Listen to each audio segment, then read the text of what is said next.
Y el ministro de Justicia, Ángel Ramón Barcini, en la mañana de hoy justificó lo que para nosotros es un ninguneo a este informe de inteligencia de la Policía Nacional.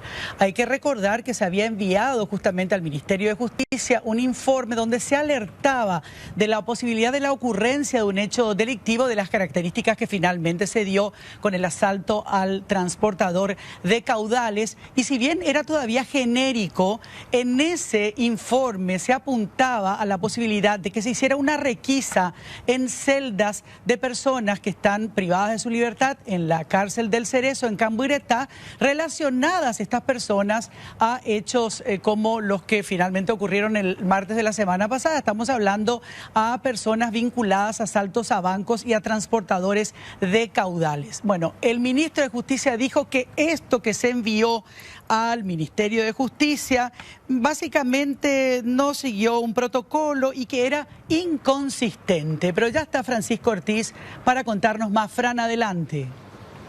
Sí, así es, Menchi, y ni siquiera lo calificó como un informe de inteligencia, más bien como una nota inconsistente que carecía de datos para que se puedan tomar las medidas necesarias. Es lo que decía hoy el ministro Ángel Barcini cuando le hacíamos la consulta de por qué no se accionó debidamente para tratar de evitar esto que se daba en el departamento de Itapúa. Él mencionaba que no se cumplieron tampoco con los protocolos en cuanto al proceso de la nota para hacer llegar también esto a las altas autoridades del Ministerio de Justicia, que la nota carecía de varios datos, que tampoco mencionaba el sitio donde se podría realizar el golpe, que era una nota simple y común como cualquier otra nota que se recibe de forma diaria en lo que sería el Ministerio de Justicia. Pero vamos a escuchar atentamente lo que nos decía hoy el ministro de Justicia, Ángel Barcini. Hay un conducto normal cuando se recibe un informe. Eso está analizado por inteligencia del Ministerio del Interior, Comandancia de la Policía y el Ministerio de Justicia. Ese informe que publicaron con letras de catástrofe, de que la inacción del ministro de Justicia, un disparate. Nunca yo ni me enteré de eso, por un lado.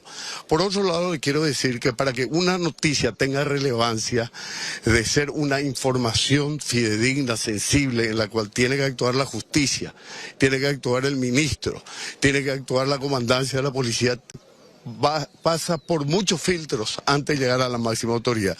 Así que todo lo que se ha publicado en estos días es falso, de falsedad absoluta. Esa información que ustedes publicaron es de un segundo del Servicio de Inteligencia de la Comandancia de la Policía, jefe de gabinete, que envía un segundo del Ministerio de Justicia. Nunca fue confirmado, y menos que haya tenido alguna participación en el hecho del asalto de caudales. Se hablaba de una información de que en algún lugar del Paraguay se iba a cometer algún delito.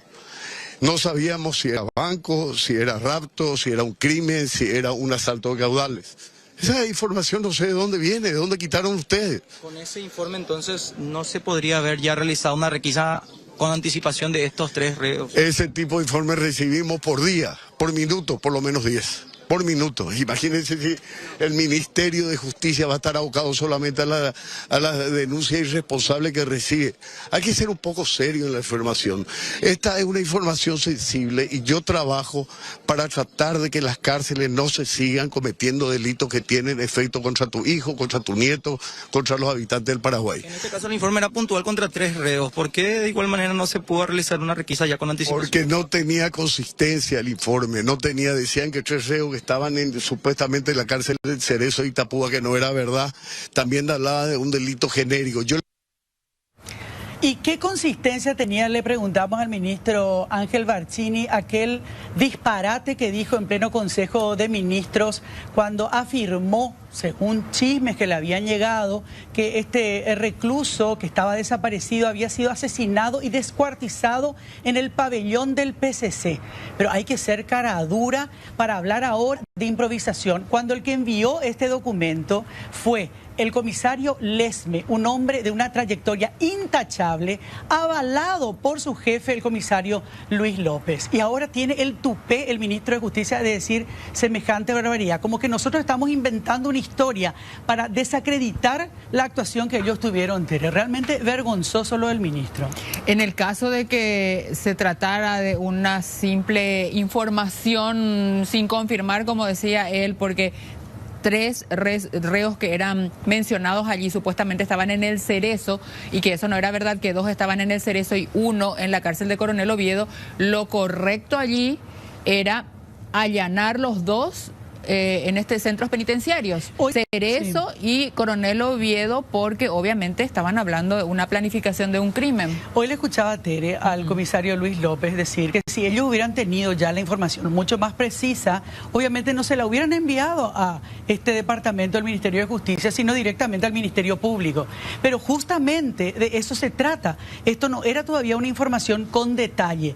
Para tener los detalles, ¿qué es lo que pedía Lesme? Tenían que allanar. Que se hiciera el allanamiento, claro, pero no después de que ocurriera el evento, el asalto al transportador de caudales, sino antes, señores. Ahí se iba a completar probablemente y hubiera tenido esa categoría que pretende el ministro de Justicia, Ángel Ramón Barcini. Pero lamentablemente dejaron desprotegidos tanto a Lesme como a López. Porque hoy, esta mañana, también el comandante de la policía siguió el mismo discurso y el mismo argumento del ministro de Justicia. Contanos, Fran, por favor.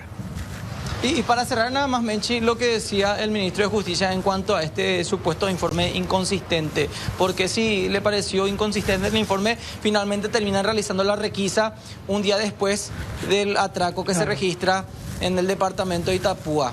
¿Qué problema existió para que no se haga la requisa antes? O sea, terminan realizando de igual forma, teniendo en cuenta este dato que aparece en el informe con respecto a los nombres de las 3 personas presuntamente involucradas, porque se habla siempre de una presunción.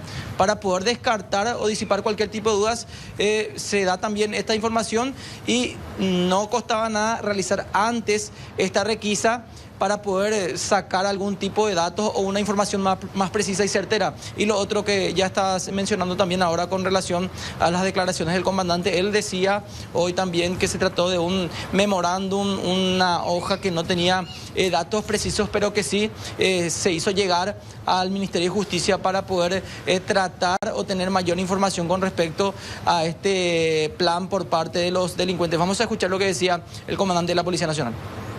Absoluta esa información.